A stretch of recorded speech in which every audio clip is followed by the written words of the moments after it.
I read a very controversial book, and I also discovered a new God tier series, so I'm going to try to convince you to read my absolute favorites. Definitely read The Night and the Moth. The audiobook is also phenomenal. It is absurdly funny. The prose is beautiful. The story is unique. Truly, I cannot say I've ever read a book like this, and I 5-star, 6-star read, okay? Then I read quite a controversial book, Silver Elite, and I enjoyed it. I think that for the first book in a series, this really set up the foundation and is providing a lot for this series to jump off of. Do I believe this is a dystopia? By the definition of a dystopia, yes. What is characteristic of dystopian series is that oftentimes in the first book, the main characters do not fully recognize that they are living in a dystopian society. You take all the dystopian elements out of it, the censorship, the military dictatorship, the populism, the corruption, the warfare, the history that led to the mutation.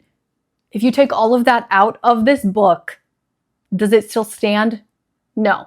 The book virtually would not exist. And I also think it's really important to consider the fact that in other dystopian novels, once that this book is being compared to books like The Hunger Games, the first book does not contain the full scope of the commentary. Yes, a lot of it is set up for us.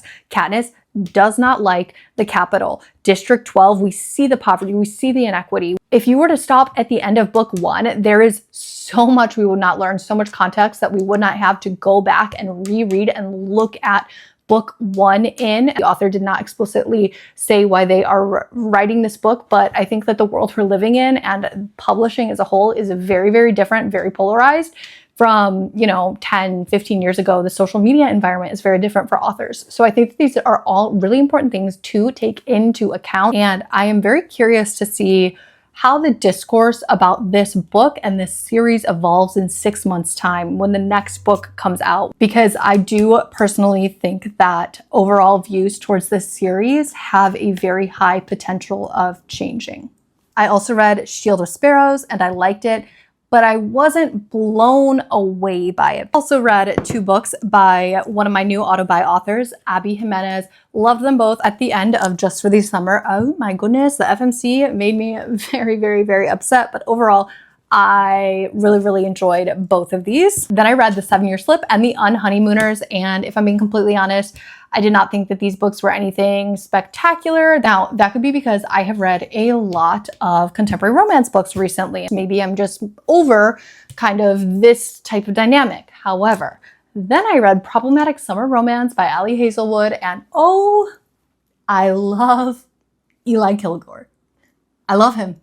Ali Hazelwood is so funny. She's so strange, but like in such a good way.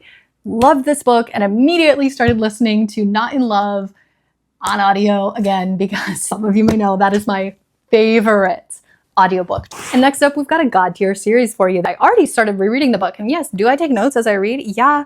I've had some people say that if you have to take notes when you read a book, it's not for them. And here's the thing though.